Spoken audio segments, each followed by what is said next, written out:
Assalamualaikum warahmatullahi wabarakatuh. Halo teman-teman, apa kabar kalian semua?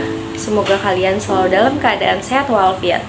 Dan jangan lupa ya teman-teman untuk selalu menaati protokol kesehatan dimanapun kalian berada. Perkenalkan, nama saya Gia Putri Amelia, mahasiswa UIN Syarif Hidayatullah Jakarta, jurusan Pendidikan Bahasa dan Sastra Indonesia. Pada kesempatan kali ini, saya akan berbagi ilmu pengetahuan mengenai puisi. Siapa sih yang tidak suka dengan puisi?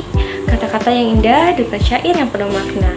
Kadang ketika kita membaca ataupun mendengar sebuah puisi, pasti seringnya kita sampai terbawa perasaan.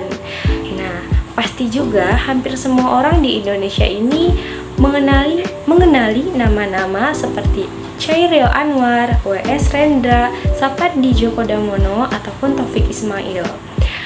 Mereka ini adalah sosok penyair puisi kebanggaan negeri ini yang tersohor dengan karya-karya puisinya.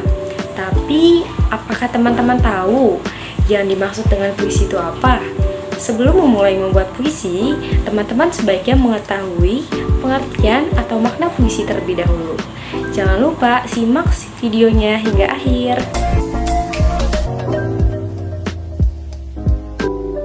Sebelum memulai tahap selanjutnya, yang pertama kita harus memahami pengertian dari puisi.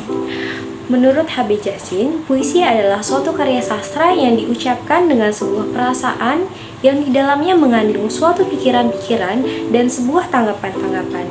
Dengan kata lain, puisi adalah suatu karya sastra berupa ungkapan isi hati penulis di mana di dalamnya ada irama, lirik, rima, dan ritme pada setiap barisnya. Dikemas dalam bahasa yang imajinatif dan disusun dengan kata-kata yang padat dan penuh makna. Dan karya puisi mengandung nilai estetika sendiri. Tiap puisi memiliki karakteristik tersendiri antara satu dengan yang lainnya. Untuk mengenal lebih dalam mengenai puisi, teman-teman perlu memahami unsur fisik, ciri-ciri, hingga cara membuatnya.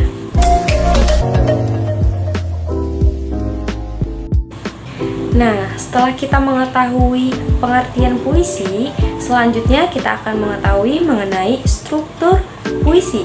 Struktur puisi itu terbagi menjadi dua. Yang pertama itu adalah struktur batin. Yang kedua itu adalah struktur fisik puisi. Untuk yang pertama, struktur batin yaitu unsur pembangun puisi yang berupa makna yang tidak dapat dilihat oleh mata. Apa saja sih struktur batin puisi itu? Yang pertama, tema. Berupa makna tersirat yang ingin disampaikan penulis kepada pembaca ataupun pendengar. Yang kedua adalah nada. Nada adalah sikap penyair terhadap pendengar yang berkaitan dengan makna dan rasa. Dari nada yang terdengar dari penyair, pendengar dapat menyimpulkan sikap penulis sedang menggurui, mendikte, atau sikap yang lainnya. Yang ketiga, perasaan. Suatu hal yang dilatari oleh latar belakang penyair, misalnya agama, pendidikan, pengalaman sosial, dan sebagainya. Dan yang keempat adalah amanat. Amanat ini adalah pesan yang ingin disampaikan penulis kepada pembaca ataupun pendengar. Selanjutnya adalah struktur fisik puisi. Struktur fisik puisi ini adalah unsur pembangun puisi yang dapat dilihat dan diamati secara langsung dengan mata. Struktur fisik ini terdapat dari diksi, citraan atau imaji, majas, tipografi, dan rima. Yang pertama, tipografi. Tipografi ini adalah bentuk fisik dari puisi. Kriteria tipografi puisi terletak pada bagian-bagian pembangunan puisi, yaitu penulisan judul, penulisan nama, penyusun baris, penyusun bait, penggunaan huruf, panjang puisi, dan model penulisan puisi. Yang kedua adalah diksi. Diksi ini adalah satu penentuan kata yang pas dalam puisi. Pemilihan kata yang pas yang bertujuan untuk menghidupkan situasi, menciptakan perasaan, serta memperlihatkan keindahan dari puisi.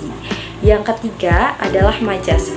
Majas ini adalah satu gaya bahasa yang berbentuk hiasan. Pengarang puisi biasanya memakai bahasa hiasan supaya puisi terlihat indah serta menarik. Bahasa kiasan bertujuan untuk mengemukakan apa maksud yang diinginkan oleh pengarang puisi. Yang keempat adalah rima atau unsur bunyi. Rima Rima atau unsur bunyi atau bisa disebut juga dengan sajak, yaitu satu pengulangan bunyi yang berselang baik di dalam larik, sajak atau pada akhir larik saja. Pengulangan bunyi ini ditujukan untuk menambah nilai merdu dari puisi. Dengan kata lain, memberikan dampak pada suara serta suasana yang disebut dalam puisi itu. Yang kelima adalah citraan atau imajinasi. Citraan atau imajinasi dipakai untuk memancing imajinasi dari pembaca. Pengarang puisi akan memakai kata yang digunakan untuk mengungkapkan pengalaman imajinasinya. Kata yang dipakai itu memberi kesan tersendiri pada panca indera pembaca.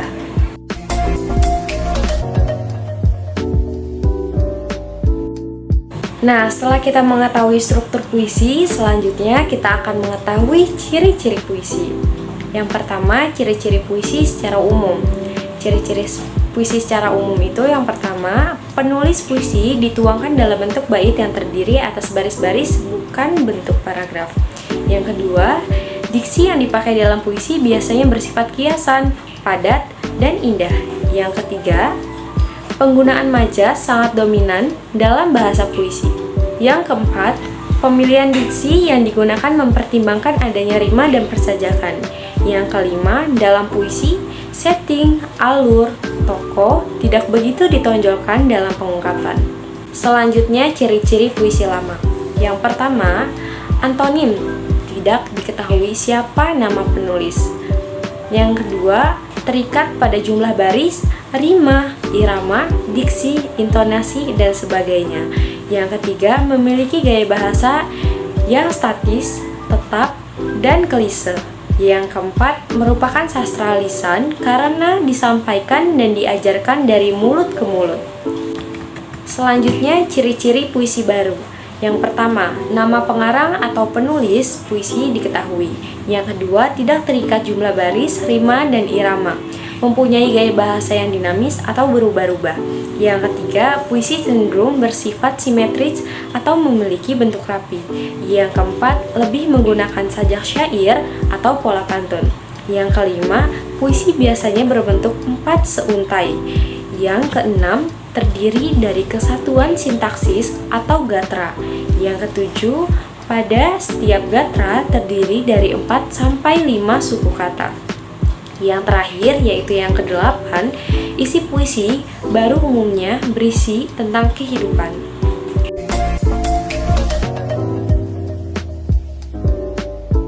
Nah, setelah kita mengetahui ciri-ciri puisi, selanjutnya kita akan mengetahui jenis-jenis puisi. Apa saja sih jenis-jenis puisi? Jenis-jenis puisi ini terdapat dua, ada puisi lama dan puisi baru. Untuk puisi lama adalah puisi yang dihasilkan sebelum abad ke-20. Puisi ini terbagi ke beberapa jenis. Di antaranya adalah pantun, mantra, karima, saloka, gurindam, syair, dan talibun. Selanjutnya adalah puisi baru. Puisi baru adalah puisi yang lebih bebas daripada puisi lama, baik dalam jumlah baris, suku kata, maupun rima. Beberapa jenis baru sebagai berikut. Yang pertama, balada. Yang kedua, himne atau gita pujian. Yang ketiga, ode. Yang keempat, epigram. Yang kelima, romansa. Yang keenam, elegi. Yang ketujuh adalah satire. Yang kedelapan adalah distikon. Yang kesembilan, terzina. Yang ke-10, kuatren. Yang ke-11, queen. Yang ke-12, sextet.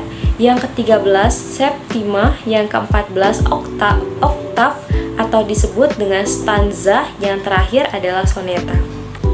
Selanjutnya saya akan memberikan satu buah cuplikan video tentang puisi Pahlawan karya Bambang Sadono.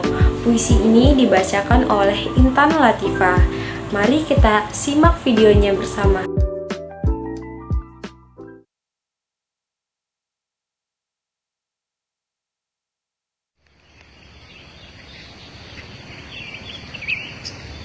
Peta Perjuangan karya Bambang Sadono, dibacakan oleh Intan Latifah.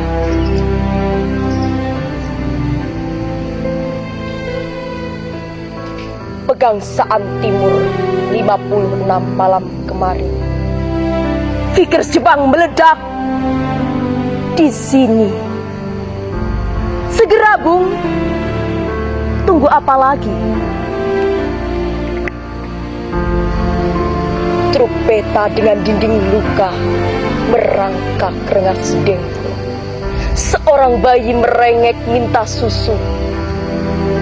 Malam bergeming menertawakan. Sandiwara kecil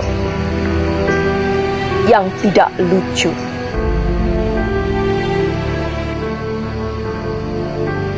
Hai para malaikat di surga,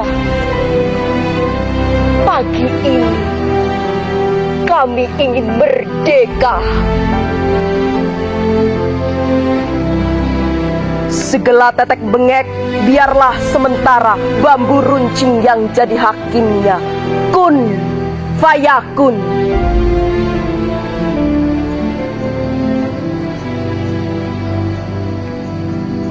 Tanjung Perak, November merah. Hai para ekstremis biadab, Tuan Malabi di mana? 1 kali 24 sampai tanggal 9 malam.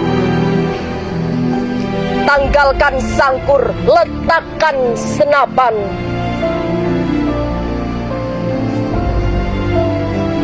Para pencoleng, datanglah dan tinggi-tinggilah angkat tangan.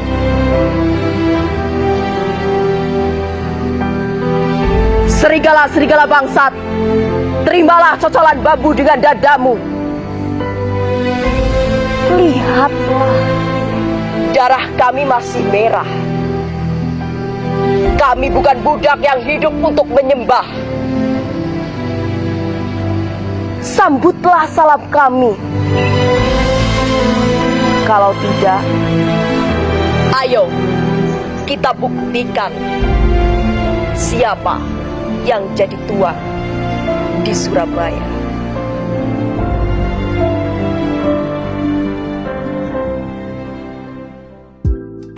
Sekian materi yang dapat saya sampaikan. Semoga ilmu yang dapat saya sampaikan ini bermanfaat untuk teman-teman. Sekian, terima kasih. Wassalamualaikum warahmatullahi wabarakatuh. Sampai jumpa.